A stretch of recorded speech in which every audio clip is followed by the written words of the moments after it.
अस्सलाम वालेकुम मेरे अजीज़ तलबा व तालिबात, आप लोग खैरियत से होंगे। अल्लाह ताला आपको हिफ्ज़ ईमान में रखे।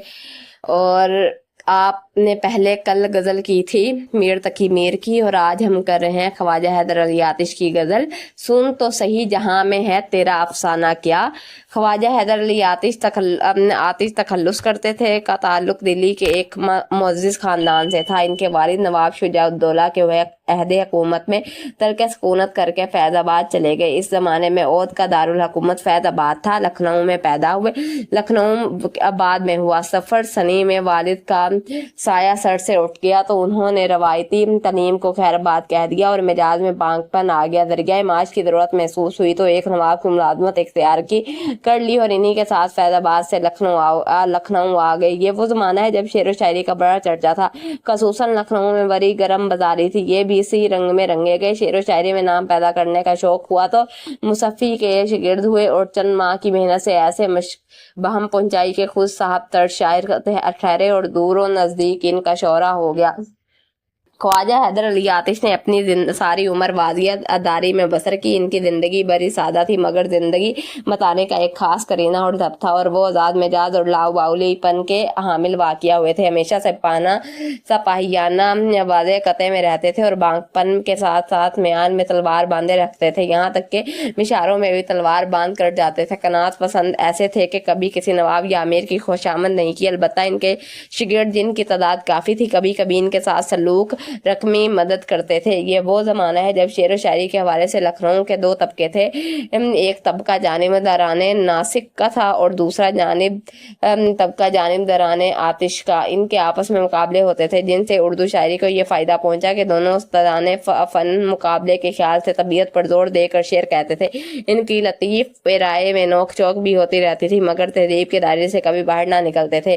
जैसा कि आतिश की शामिल किताब मारूफ गज़ल के मक्ते का इशारा भी इमाम बख्श नासिक की जानिब है।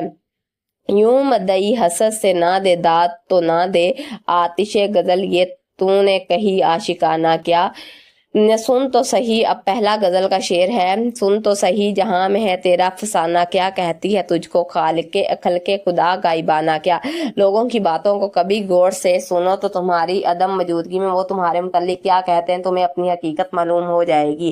बात समझ में आ गई है। जो हमारी हकीकत होती है लोग अक्सर पीठ पीछे हमारे बयान करते हैं। तशरीह तलब शेर में शायर कहते हैं कि तुम्हें इस खुशफहमी में मुब्तला नहीं होना चाहिए कि लोग तुम्हारे सामने तुम्हारी तारीफ करते हैं और वक्तन दुरुस्त कहते होंगे। कभी गौर करो कि लोग तुम्हारी अदम मौजूदगी में तुम्हें क्या कहते हैं और तुम्हारे बारे में क्या क्या अफसाने किस्से कहानियां सुनाते हैं। दुनिया तुम्हारी अदम मौजूदगी में तुम्हें जिस तरह याद करती है वही हकीकत है। बकौल इब्राहिम लोग बजा कहे इसे बजा समझो, जुबाने खल्क को नकारे खुदा समझो। चनाचा गौर से सुनो कि लोग पीठ पीछे तुम्हारे तारीफों तौसीफ करते हैं या तुम्हारी बुराइयां और ऐब बयान करते हैं। अगर वो तुम्हें नापसंद करते हैं और बुरा समझते हैं तो इसका मतलब है तुम्हारे अंदर वक्तन बुराई मौजूद होगी। तुम्हें अपनी दुरुस्ती इस्तिलाह की फिक्र करनी चाहिए और अपने रवैये पर गौर करना चाहिए। तुम्हारे मुतल्लिक जो कहानियां बनी हैं वो भी सुनो कि दुनिया तुम्हारे अदम मौजूदगी में तुम्हें कैसे याद करती है। इन्हें गौर से सुना करो।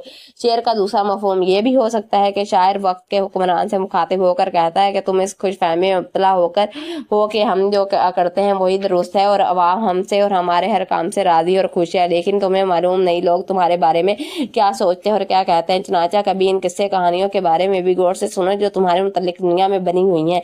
कभी गौर से सुनो कि मखलूके खुदा तुम्हारे पीठ पीछे तुम्हारे बारे में क्या बातें करती है। तुम्हारे इर्द गिर्द खुशामदी और चापलूस लोग हैं जो तुम्हारे गलत फैसलों को भी तुम्हें दाद देते हुए नजर आते हैं जबकि पीठ पीछे तुम्हारी बुराइयां करते हुए नहीं थकते। मंसूब चिरागों से तरफदार हवा के तुम लोग मुनाफिक हो, मुनाफिक भी बला के। अगर तुम इस बात पर गौर करो कि दुनिया के लोग तुम्हारे मुतल्लिक तुम्हारी अदम मौजूदगी में क्या कहते हैं, तुम्हें अपनी शख्सियत, हैसियत और किरदार की हकीकत मालूम हो जाएगी, क्योंकि इंसान का गायबाना तारुफ इसका असल तारुफ होता है। दरअसल शायर इस शेर में खुद तसाबी का मतलब है खुद ही अपनी जांच पड़ताल करना। ज़ाती, समाजी और माशरती तनाज़िर में कहा गया ये शेर उर्दू अदब में ज़रबुल मिसल की हैसियत रखता है। ज़रबुल मिसल का क्या मतलब है जी? जो ज़रबुल मिसर होते हैं जैसे कि आज का काम कल पर मत छोड़ो, रात गई बात गई वगैरह। सही है। ऐसे वाले जो फिक्रे एक ही लाइन में सब वाजिया कर दें। ضرب المثل کہلاتے ہیں۔ زیر زمین سے آتا ہے جو گلے سودو بکف قارون نے راستے میں لٹایا خزانہ کیا۔ زمین سے جو بھی پھول اگتا ہے اس کے ہاتھ میں سونا ہوتا ہے، ایسا لگتا ہے زیر زمین قارون نے اپنا خزانہ لٹا دیا ہو۔ اگلا شعر ہے ہمارے پاس اور اس کا معنی ہے تشریح طلب شعر میں شاعر مناظر فطرت کی تعریف کرتے ہوئے نظر آتے ہیں۔ شاعر کہتے ہیں کہ زمین سے جو بھی پھول اگتا ہے اس میں سنہری رنگ کے دانے موجود ہوتے ہیں، انہیں دیکھ کر یوں محسوس ہوتا ہے کہ وہ اپنے ہاتھوں میں سونا لیے ہوئے ہیں۔ یہ وہی سونا ہے جو قارون کے خزانے میں تھا۔ جب وہ زمین میں دھنسا تو اس کے ساتھ اس کا خزانہ بھی زمین میں دھس گیا۔ اب وہ خزانہ پھولوں کے زرد دانوں کی صورت میں زمین سے باہر آ رہا ہے۔ یہ تلمیح کا شعر ہے۔ قارون کا لفظ یہاں بطور تلمیح استعمال ہوا ہے۔ قارون حضرت موسیٰ علیہ السلام کا ایک مالدار شخص تھا۔ قرآن کے مطابق خدا نے اسے اتنا مال و زر عطا کیا تھا کہ اس کے خزانوں کی کنجیاں کئی طاقتور مردوں کی جماعت بمشکل اٹھاتی تھی۔ جب اس نے سرکشی اختیار کی تو اور تکبر میں مبتلا ہوا تو خدا نے اس کے خزانوں سمیت زمین میں دھسا دیا۔ بقول عبدالعزیز خالد، اب اس کو خانہ خرابی کہو کہ معموری زمین میں 7 خزانے کے دھس گیا قارون۔ شاعر نے صنعت حسن تعلیل کا استعمال بڑی عمدگی سے یہاں کیا ہے۔ حسن تعلیل سے مراد کسی چیز کی ایسی علت وجہ بیان کرنا جو حقیقت نہ ہو لیکن سننے میں اچھی لگے۔ شعر میں ضرب بکف ہاتھوں میں سونا لیے کہ الفاظ حسن تعلیل ہے۔ ہر پھول میں قدرتی طور پر زرد دانے موجود ہوتے ہیں جنہیں پولن گرینز کہا جاتا ہے۔ یہ پھل اور بیج بننے کے عمل میں حصہ لیتے ہیں، لیکن شاعر کہتا ہے کہ پھولوں کے اندر سنہرے دانے جو چمکتے دھمکتے نظر آتے ہیں وہ دراصل اس خزانے کا حصہ ہے جو کسی زمانے میں قارون کے ساتھ زمین میں دھس گیا تھا۔ اب وہ خزانہ پھولوں کے زرد دانوں کی صورت میں زمین سے آہستہ آہستہ کر کے باہر آتا ہوا نظر آ رہا ہے۔ بقول غالب، سب کہاں کچھ لالا و گل میں نمایاں ہو گئی، خاک میں کیا صورتیں ہوں گی کہ پنہاں ہو گئی۔ بات سمجھ میں آ گئی ہے؟ اس میں ایک تو تلمیح ہے، ایک ہے حسن تعلیل کا استعمال۔ سنت حسن تعلیل آپ کو وجہ بتا دی ہے کہ حسن تعلیل کیوں کہا گیا اور تلمیح اشارہ کرنا ہوتا ہے کہ یہاں پہ قارون کی طرف اشارہ ہے۔ اب دیکھیں اگلا شعر، اڑتا ہے شوق راحت منزل سے اسیب مہمیز کہتے ہیں کسے اور تازیانہ کیا۔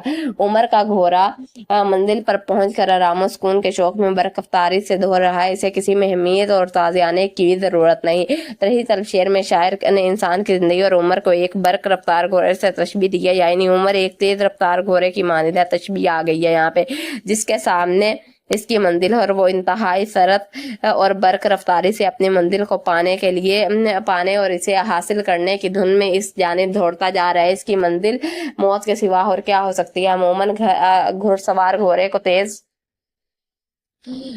تیز دھڑانے کے لیے مختلف حربے استعمال کرتا ہے۔ کبھی کبھی گھوڑے کو ایڑ لگائی جاتی ہے، کبھی چابک یا تازیانے کی ضرب لگا کر اسے تیز دوڑنے پر مجبور کیا جاتا ہے۔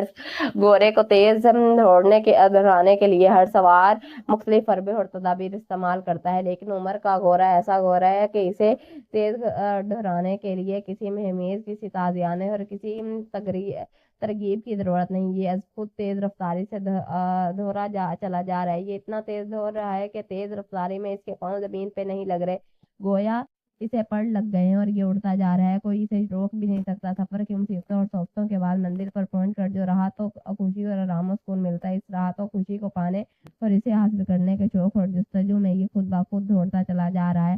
سوندے عمر کو اللہ ریشوں کی آسائش ناگزشتہ و بے اختیار راہ میں ہے۔ شاعر کہتا ہے کہ ہماری عمر اس تیزی سے گزر رہی ہے کہ ایسا لگتا ہے جیسے یہ کوئی تیز رفتار گھوڑا ہے۔ ہماری عمر ہمیں لمحہ موت کے قریب لے جا رہی ہے، اسے کوئی روکنے والا نہیں۔ ہر گزرتا دن، ہر لمحہ اور ہر ماہ و سال ہمیں موت کے اور زیادہ قریب کر دیتا ہے۔ ہماری زندگی کے ماہ و سال بہت تیزی سے گزر رہے ہیں۔ ہم عمر کے جس بھی حصے میں ہوں پیچھے پلٹ کر دیکھیں تو ایسا معلوم ہوتا ہے کہ وقت بہت تیزی سے اب بہت جلد گزر گیا ہے اور ہم بہت جلد بڑے ہو گئے۔ بقول ناصر کاظمی، رنگ دکھاتی ہے کیا عمر کی رفتار بھی، بال چاندی ہو گئے سونا ہوئے رخسار بھی۔ زندگی بے حد مختصر ہے، بہت تیز رفتار ہے، پلک جھپکنے میں گزر جاتی ہے۔ زندگی ایک بے لگام گھوڑے کی مانند ہے، میں انسان کو اس دنیا میں کچھ کرنے کا موقع نہیں دیتی۔ ہم لمحہ بہ لمحہ موت کے اور زیادہ قریب ہوتے جا رہے ہیں اور اس پر ہمارا کوئی اختیار نہیں۔ یہ ایسا گھوڑا ہے جو اپنے سوار انسان کے قابو میں نہیں، اس پر ہمارا کوئی اختیار نہیں۔ ہم اسے روک سکتے ہیں نہ اس کی رفتار کم کر سکتے ہیں۔ بقول وسیم अब्बास हैदरी, कब यहाँ उम्र का ये असेबे रहवां रुकता है, वक्त इंसान की ख्वाहिश पे कहाँ रुकता है। बच्चे ये देखेंगे, हकीकत है कि इंसान जो इस दुनिया में आया है उसकी रफ्तार उम्र की रफ्तार तेज ब तेज होती जा रही है, हमें पता नहीं चलता, माह साल गुजर जाते हैं। सही है, यहाँ पे भी उन्होंने यही जिक्र किया है कि जिंदगी और मौत और यहाँ पे जो जिंदगी है बहुत तेज रफ्तारी से गुजर रही है और वो अपनी मंजिल की तरफ रवां दवां है। तबलो इल्म ही पास है अब अपने तबलो इल्म ही पास है अपने, ना मल्को माल हमसे खिलाफ होके करेगा जमाना क्या। हमारे पास मालो दौलत है ना शोहरत और सुल्तनत, हम जैसे दरवेशों की कोई मुखालफत करके क्या करेगा। तशीतल शेर में तशी तलब शेर में शायर कहते हैं कि हमारे पास ना असला और लश्कर है ना बहुत ज्यादा मालूमात है, तो फिर जमाना हमसे दुश्मनी करके क्या करेगा। जमाने की गर्दिश इसे ही नुकसान पहुंचा सकती है जिसके पास कुछ हो। हमारे पास चूंकि ना मालो दौलत है, ना बादशाहत, ना कोई ओहदा व मनसब और ना बहुत सा दुनियावी साजो सामान, तो फिर अगर जमाना हमारे खिलाफ हो भी गया तो हमारा क्या बिगाड़ लेगा। बकौल मीर तकी मीर फकीराना आए सदा कर चले, मियाँ खुश रहो हम दुआ कर चले। तबल के मायने नकारा या ढोल के हैं, जबकि अलम झंडे को कहा जाता है। ज़माना कदीम में तबलो इल्म बादशाहों और उज़रा की सवारी के साथ चलता था। तबल मैदान जंग के आगाज से कबल बजाया जाता था। अलम झंडा बादशाहों के इक़्तिदार की अलामत होता था और जंग के दौरान में अलम का गिरना शिकस्त की अलामत समझा जाता था। चुनांचे तबलो इल्म शान शौकत और इक़्तिदार की अलामत है। बकौल मरगूब अली, शोर हंगामा सदा तबलो अलम नकारे डूब जाते हैं सभी मात के सन्नाटे में। हैदर अली आतिश दरवेश सिफ्त इंसान थे, वो फ़क्र गनाह की सिफ्त के हामिल थे। यही रंग इनकी शायरी में भी नजर आता है। वो बताना चाहते हैं कि दुनिया में इन्हीं लोगों को मुखालफत और दुश्मनी का सामना करना पड़ता है जिसके पास बहुत ज्यादा मालो दौलत हो या कोई शोहरत और ओहदो मनसब रखते हो, जबकि फकीर और दरवेश मंश लोग जिनके पास दुनियावी मालूमात और कोई ओहदो मनसब नहीं होता, इनसे कोई मुखालफत नहीं रखता। इनके दिल में दुनिया की किसी चीज का लालच नहीं होता। पुरसकून देने का राज यही है कि दुनिया की तमाम चीजों से बेनियाज हो जाया जाए। मालो दौलत की कसरत लोगों के दिलों में हसद पैदा करती है जिससे रकाबत, अदावत और मुखालफत जन्म लेती है। चुनांचे शायर कहता है कि दुनिया के मालो मता की ज्यादा फिक्र नहीं करनी चाहिए। इस तरह लोग मुखालिफ नहीं होंगे, अगर मुखालिफ होंगे भी तो कुछ नहीं बिगाड़ सकेंगे। बकौल अकबर आला आबादी, दुनिया में हूँ दुनिया का तलबगार नहीं हूँ, बाजार से गुजरा हूँ खरीदार नहीं हूँ। बच्चे ये हमेशा याद रखिएगा कि जिसके पास ज्यादा चीजें मालूमात हों उसे ही ज्यादा परेशानियां और मुसीबतें लाहक होती हैं, क्योंकि वो सोचता रहता है अब मैं यहाँ पे रखूं, इसे कहाँ पे लगाऊं, कहाँ पे ना लगाऊं। इसीलिए वो कह रहा है हैदर अली आतिश, हमारे पास तो ऐसा कुछ भी नहीं है कि अगर कोई आ भी गया चोरी करने तो क्या लेके जाएगा। हमारे पास ऐसा कोई भी दुनिया की कोई भी चीज ऐसी नहीं है जो लोग चोरी करके ले जाए। मेरे पास तो सिर्फ और सिर्फ अपना आप है और तो कुछ भी नहीं है। बेताब है कमाल हमारा दिल हजी, मेहमान सराय जिस्म का होगा रवाना क्या। महबूब की जुदाई में हमारा दिल बहुत बेचैन है, ऐसा लगता है कि हमारी जान निकलने वाली है। तशी तलब शेर में शायर कहते हैं कि हमारा दिल बहुत बेचैन और बेकरार है, इसकी बेचैनी और बेकरारी इंतहा को पहुंच चुकी है। ऐसा लगता है कि जान निकलने को है। ये दिल पहले ही बहुत गमगीन रहता है। महबूब की बेरखी और बेतनाई और इसकी सर्द महरी और बेतवज्जाही के बायस हमारा दिल उदास और गमगीन रहता है। लेकिन अब इसे क्योंकि अब महबूब हमसे जुदा हो गया है। महबूब की जुदाई जानलेवा है। दिल की बेकरारी ऐसे है जैसे जान कनी की बेकरारी हो। ऐसा मालूम होता है कि हमारी जान निकलने वाली है। बकौल जॉन अलिया, ये मुझे चैन क्यों नहीं पड़ता, एक ही शख्स था जहां में क्या। महबूब की जुदाई इसकी बेचैनी और जान निकलने का सबब है। ऐसा लगता है कि मौत के लम्हात मुसल्लत है। महबूब से जुदाई की वजह से दिल की बेचैनी और बेकरारी इंतहा को पहुंच गई है। निगाहें मुंतजिर हैं कि किसी तरह महबूब सामने आ जाए और दिल को तसल्ली हो जाए, इस तरह जान आराम से निकलेगी। बकौल शायर, मेरे मरने के बाद आओगे क्या जमाने को मुंह दिखाओगे। शेर का एक पहलू ये भी हो सकता है कि शायर ने जिस्म से रूह के निकलने को मेहमान सराय से तशबीह दी है। जिस तरह मेहमान खाने में मेहमान थोड़ी देर के लिए ठहरता है, इसके बाद रुखसत हो जाता है, इसी तरह इंसानी जिस्म में जान रूह थोड़े अरसे के लिए आती है और इंसान की मौत पर वो परवाज कर जाती है। चुनाचा रूह भी एक मेहमान की माने इंसानी जिस्म में रहती है। जिस तरह किसी अजीज मेहमान की रुखसती के वक्त दिल बेचैन और बेकरार होता है, इसी तरह जिस्म से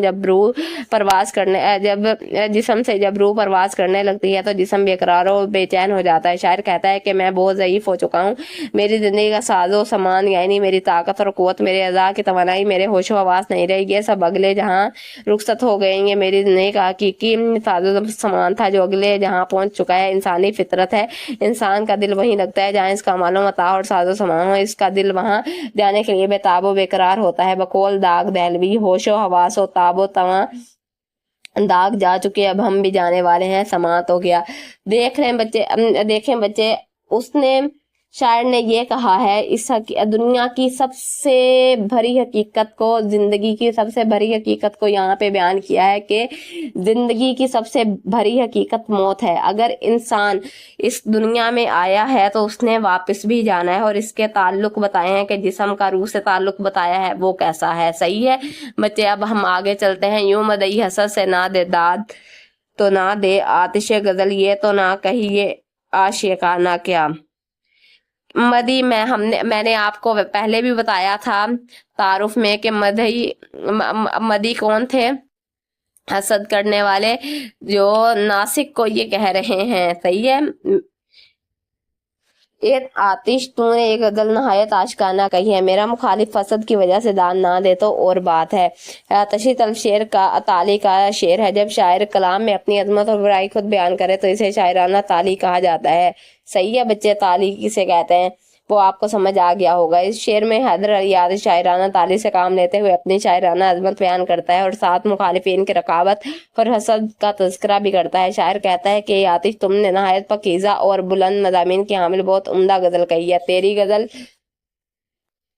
तेरी गजल हुस्न इश्क के जज्बात तगज़्ज़ुल सोज़ो गदास सादगी बेसाकी से मुज़य्यन है। अब अगर हरीफ फसद की वजह से दाद ना दे तो अलग बात है, मगर तुम्हारी ये आशिकाना गजल लाजवाब है। बकौल मिर्ज़ा गालिब है, और भी दुनिया में सिकंदर बहुत अच्छे कहते हैं कि गालिब का है अंदाज़े बयां। और आतिश की अपने हम असर शोरा खसूसन इमाम बख्श नासिक से जबकलिश और तकरार रहती थी, दोनों एक दूसरे पर तंज किया करते थे। इस शेर में मदई हरीफ से मुराद इमाम बख्श नासिक है। आतिश अपने मुखालिफ पर तंज करते हुए कहते हैं कि अब अगर हरीफ हसद और जलन की वजह से मुझे दाद ना दे तो और बात है, लेकिन मेरी ये आशिकाना गजल लाजवाब है।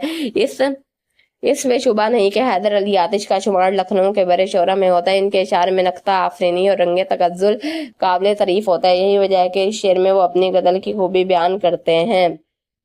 बच्चे समझ आ गई है कि उन्होंने अपने मुखालिफ को कहा है कि अगर जो उनके हरीफ है उन्हें कहा है कि तू हसद और जलन की वजह से दाद ना दे तो ना दे, लेकिन मेरी ये आशिकाना गजल बहुत ही लाजवाब है। ख्वाजा हैदर अली आतिश की इस गजल के मतन के पेश नज़र मुख्तसर जवाब दें। ज़ेरे ज़मीन से जो गुल भी आता है वो ज़र-बकफ क्यों होता है? ज़ेरे ज़मीन से जो गुल आता है वो ज़र-बकफ हो जाता है क्योंकि ज़मीन में करून का खजाना छुपा हुआ है। असेबे महमीद और ताज़ियाने के बगैर ही क्यों रह जाता है? असेबे शोके राहते मंदिल में महमीद और ताज़ियाने के बगैर ही रह जाता है। तबलो इल्म और मुल्को माल किन लोगों के पास होता है? तबलो इल्म और मुल्को माल बादशाहों और हुक्मरानों के पास होता है। हमारा दिल हज़ीन क्यों कमाल बेताब है? जिस्म के मेहमान सराय के रवाना होने की वजह से हमारा दिल हज़ी कमाल बेताब है। शायर गजल के मक्ते में किससे गजल की दाद पाने का दरख्वास्त गाह है। शायर गजल के मक्ते में मदई से दाद पाने का दरख्वास्त का गार है। अब आगे गजल के मतन के मद्देनजर रखकर कालिम अलिफ में दिए गए अलिफ को कालिम बे के मुतल्लिक अल्फाज के साथ मिलाएं। खलके खुदा का इबाना क्या, गुल जरे बकफ कारून खजाना, सेबे उम्राते मंजिल में मेज तादे आना, मदई दाद गजल आशिकाना। सवाल नंबर 3 है हमारे पास। एराब लगाएं। खलके खुदा, जर बकफ, महमीज, तबलो अल, मुद्दई, रुस्तम। आगे है ज़रबुल मिसाल। مثل ضرب کے معنی ہے بیان کرنا، مثل کے معنی ہے مثال، چنانچہ ضرب المثل کے معنی ہوئے مثال دے کر بیان کرنا، مگر یہ مثالیں عام نہیں خاص ہوتی ہیں اور مثل کے چند لفظوں میں ایک پوری کہانی، ایک پورے قصے یا واقعے کا حوالہ ہوتا ہے جسے اس جیسے کسی اور موقع پر دہرایا جاتا ہے اور چند الفاظ سن یا پڑھ کر پورا قصہ ذہن میں آ جاتا ہے۔ ضرب المثل کو اردو میں کہاوت بھی کہتے ہیں۔ دنیا کی کوئی زبان ایسی نہیں اور قوموں کا کوئی درجہ ایسا نہیں جس میں ضرب المثل کا رواج نہ ہو۔ اردو زبان چونکہ کئی زبانوں سے مل کر بنی ہے، اس لیے اردو میں ضرب المثل کا ذخیرہ بھی بہت زیادہ ہے۔ تو روزمرہ گفتگو میں استعمال ہونے والے چند ضرب المثل: الٹے بانس بریلی کو، 1 1 2 11، 1 انار 100 بیمار، بری گوری لال لگام، زبان خلق کو نکارے خدا سمجھو، چور کی داری میں تنکا۔ الٹے بانس بریلی کو حماقت کا کام، 1 1 2 11، اتفاق ہو تو طاقت بن جاتی ہے، 1 انار 100 بیمار، ایک چیز کے لیے بہت سے خواہش مند، بری گوری لال لگام، بڑھاپے میں جوانی جیسا بناؤ سنگار، زبان خلق کو نکارے خدا سمجھو۔ اکثر لوگ جو بات کہیں وہ ہو جاتی ہے، چور کی داری میں تنکا، چور اپنے چکنا پن کی وجہ سے پہچانا جاتا ہے۔ بات سمجھ میں آ گئی ہے۔ اب غزل کے شعر کی تشریح کرنا کیسے ہوتی ہے؟ شعر کی تشریح: غزل کے شعر کی تشریح کرنا نظم کے شعر کی تشریح سے مختلف ہوتا ہے۔ نظم کے تمام شعر مل کر ایک مفہوم دیتے ہیں، جبکہ غزل کا ہر شعر ایک علیحدہ اکائی کی حیثیت رکھتا ہے اور ہر شعر کا مفہوم جداگانہ ہوتا ہے۔ چنانچہ غزل کے شعر کی تشریح کرتے وقت درج ذیل باتوں کا خیال رکھنا چاہیے۔ تشریح آسان الفاظ میں، بول چال کی زبان میں اور رواں ہونی چاہیے۔ شاعر نے شعر میں اگر تشبیہ یا استعارہ، کنایہ، تلمیح یا سنت لفظی یا معنوی استعمال کی ہے تو اس کی وضاحت ہونی چاہیے۔ شاعر کا شعری مزاج اور اسلوب پیش نظر رکھنا چاہیے۔